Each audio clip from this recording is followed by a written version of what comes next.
Hello and welcome to today's video. My name is Macy and I'm so glad that you are joining me here today.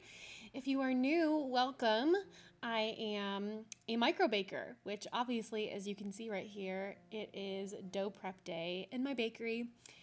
If you, again, are new around here, I am a mother. I have two toddler girls that I love oh so dearly, and I've been running my micro bakery out of my home for about a year and a half now, and it has been such a fun experience and such a blessing to my family. And one of my most favorite things to do is share with other people how they can do this too, because as a mom, I have always been looking for things that, number one, help assist my family financially. That's always a great blessing, but also just a creative outlet and to pursue things that I'm passionate about. I love showing my girls what it looks like to pursue the things that you love, and my micro bakery has definitely allowed me to do that. So what I want to do with you guys today is share some of my top tips for things to do before you start a micro bakery or just as you are starting a micro bakery.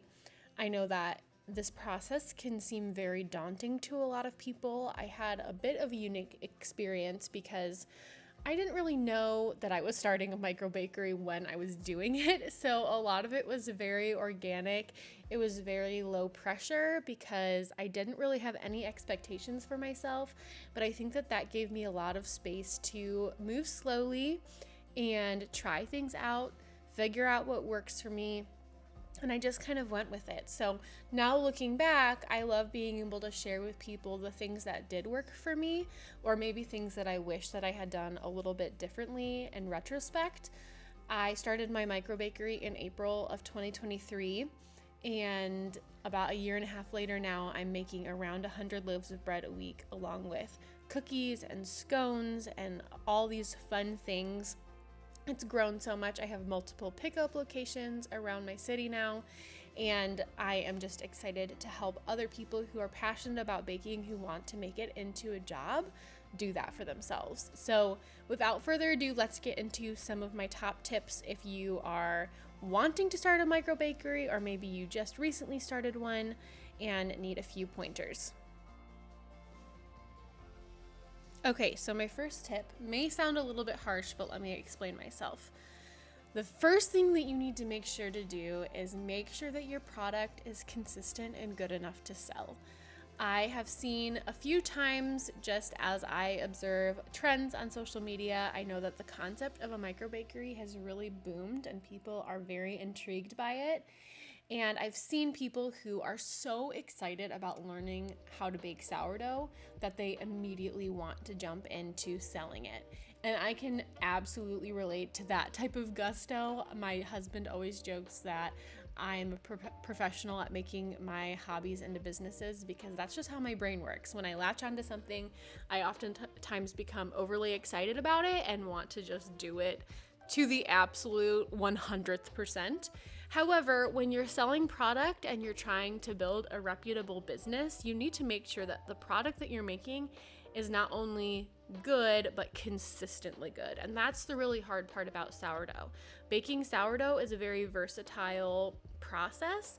Lots of different things can affect the process, like the temperature and things of that nature. And so learning how to create a product consistently is going to be absolutely key. And I'm not saying that you need to be perfect, right? Like I look back on the loaves that I started selling back a year and a half ago, and they don't look the same as they do now. I've really honed my craft and am very proud of the product that I put out, but I was also proud of what I was making then, and I was able to make loaves of bread and know that for the most part they were going to turn out looking pretty much the same each time, with some variations, and I definitely had more variation when I was starting. But there was still a very clear consistency to it where I was confident in myself that if somebody ordered from me, I knew that I was going to actually be able to deliver what they asked for, which of course is really important.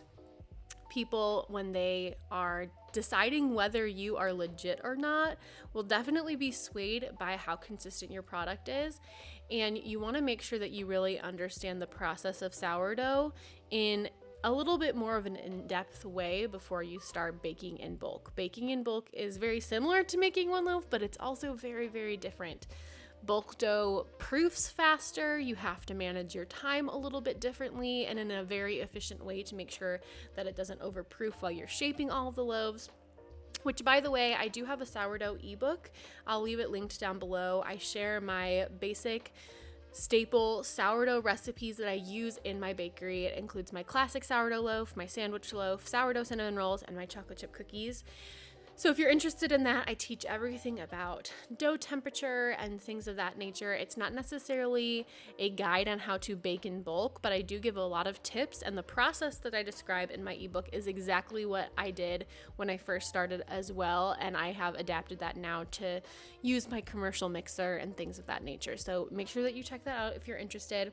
But tip number one is to make sure that you are good enough in your skill of baking to actually sell consistent product. My second tip for you guys today is to make sure that you understand the cottage food laws in your area. So cottage food laws are what allow people to sell food that is prepared in their homes and not in a commercial kitchen. So commercial kitchens are up to code, right? There's lots of different requirements that they need to meet in order to be classified as a licensed commercial kitchen. And so in order to bake food from your house, you may need to get a cottage food license. Now, the interesting thing about cottage food laws is that they are very, very different depending on what state you live in the United States. I don't even really know how it works in other countries. So if you're listening from a different country other than the United States, you'll need to look into this yourself. But for the United States, what you need to do is you need to reach out to your local health department. So for me, I reached out to my county's health department, and they were able to guide me through the process. Now, there are some states that do not require a cottage food license. I have a friend that lives in Oklahoma, and they don't need a license. There are a few rules that they have to follow, but for the most part, there aren't really any rules or guidelines that are going to be restricting them in the state of Oklahoma. There are some states that are very, very strict. There might be restrictions on how much money you can make per year, things of that nature. There are typically rules about where and how you're able to sell. So for example, in Illinois, I am only allowed to sell directly to the customer. I am not allowed to do things like wholesale or sell to coffee shops or things like that. I can only sell it directly to the customer that's going to be consuming it. So what I had to do for my cottage license, I had to fill out an application with my county's health department. I also had to take a food handler's course that cost about $150, and I had to pass a test at the end of it. And after that, it was really, really easy. I applied with my county, and within just a day or two, I was able to receive my license via email. So again, this is going to be different depending on what state you live in, but I would encourage you from the very beginning, if you're wanting to start a micro bakery, make sure that you do it right in the beginning. That's how we can encourage other micro bakers to hold themselves to a high standard. We want to make sure that we're following the rules and doing things the right way. And really, for the most part, every state makes it fairly simple to get your cottage food license. It can feel a little intimidating.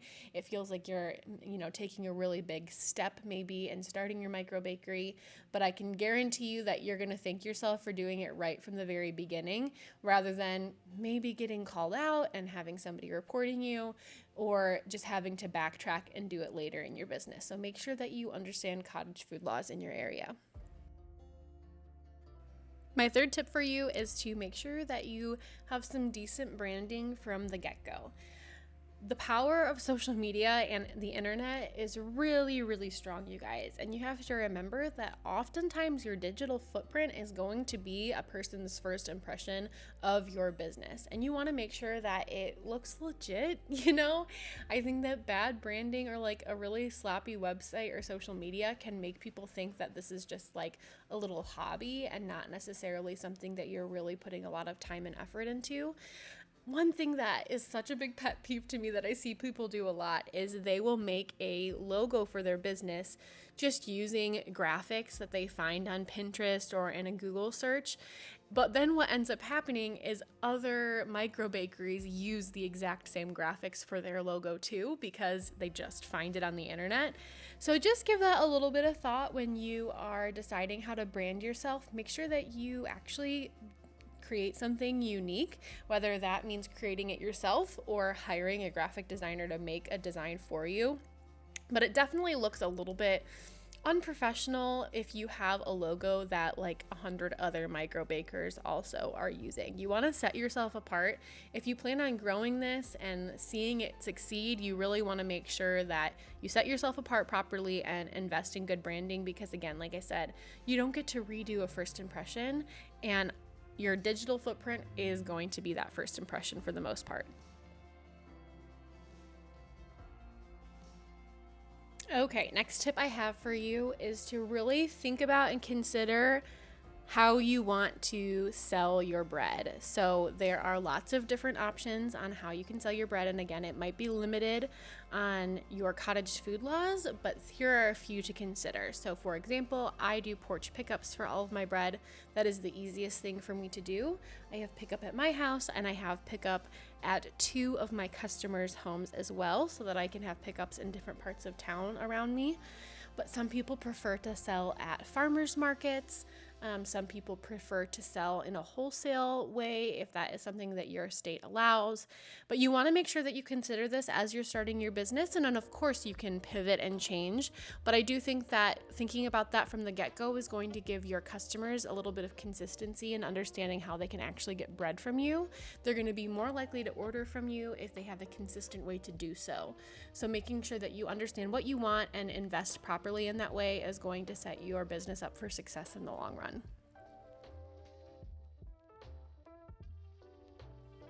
Another very practical tip, I think we're on tip number 5 at this point. I need to keep better track. But I would highly, highly, highly recommend using a platform to sell your baked goods like Hot Plate.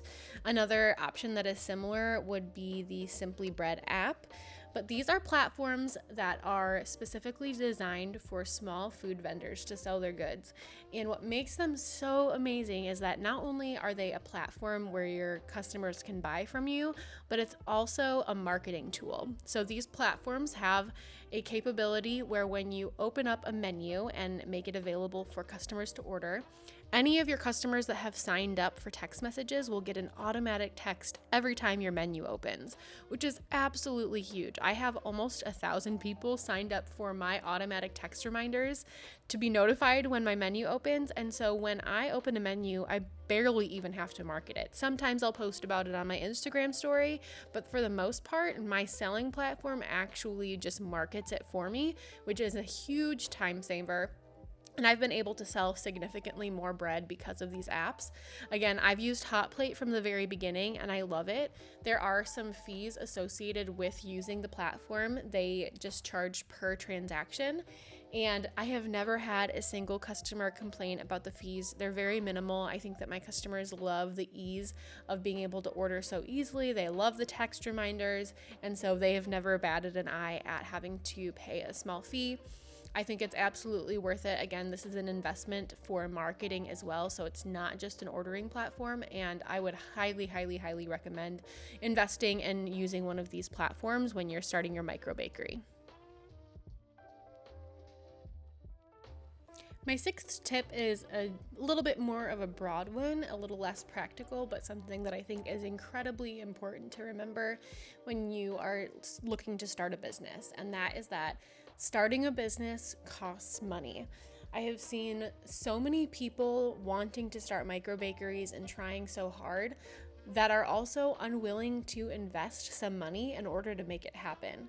And in order to make money, you have to spend money, which is definitely frightening. You know, choosing to spend money on your business is a huge vote of confidence in yourself. And I think that that holds a lot of people back. Once you spend money, you're saying, okay, I am doing this. I can do this. I need to do this. And that can be incredibly daunting. So this is my encouragement to you, that you are not going to be able to grow your business unless you're willing to put some money in to actually make it happen. So when I first started my micro bakery, my husband and I agreed that we would take $1,500 of our own personal savings and use that to help me start my micro bakery up. So that allowed me to buy some like organizational things to like start storing my supplies. It helped me buy more bannetons. It also helped me just buy a few like odds and ends things that I needed in order to get this thing going. I bought dough bins and things of that nature, and extra Dutch oven and things like that. So that was really, really helpful at the beginning. And then, as I progressed on, I ended up buying my bread oven and things of that nature. But understanding that you are going to need to spend money is really, really crucial, because I think you'll find yourself frustrated that your business isn't growing if you're not willing to actually invest the money that is required to make a business grow. So don't be afraid by that concept. And if you're wanting to start a micro bakery, you just kind of need to lean into that uncomfortability and see where it takes you. All right, final tip for you guys today. I think this is number 7, is to give some bread away when you're trying to get the word out. I don't really feel like the number one way to market yourself is just to give things away for free. But one thing that was really fun that I did when we moved to a new house recently is I decided to make a loaf of bread for every house in our neighborhood. Now, granted, I live in a pretty small neighborhood, so it was only about 40 loaves, which is not a ton for me since I'm doing closer to 100 every week. But I thought that was so fun. It was great to meet my neighbors. It was a great opportunity to kind of explain to them what I'm doing, since they see my little bread pickup every week. And also just to gain a few more customers. So I know that a lot of people, when they're first starting their businesses, will give lots of bread away to friends and family just to get the word out. And trust me, if your product is good, people are going to want to come back for more, which is just a really sweet thing. So I know that my business personally has grown a lot just from word of mouth. I think that's been one of the greatest tools for my business as it started. And so you want to lean into that. You want to have a good product. You want people to know what's going on. Another group of people that I gave bread away to were small business owners in my area. And I wasn't really necessarily looking to partner with them in any specific way, but I just wanted to let them know that I existed. Oftentimes, small business owners are really great people for word of mouth spreading of your business. So definitely consider that as well. Dropping off loaves and just being kind and friendly is going to take your business a really long way.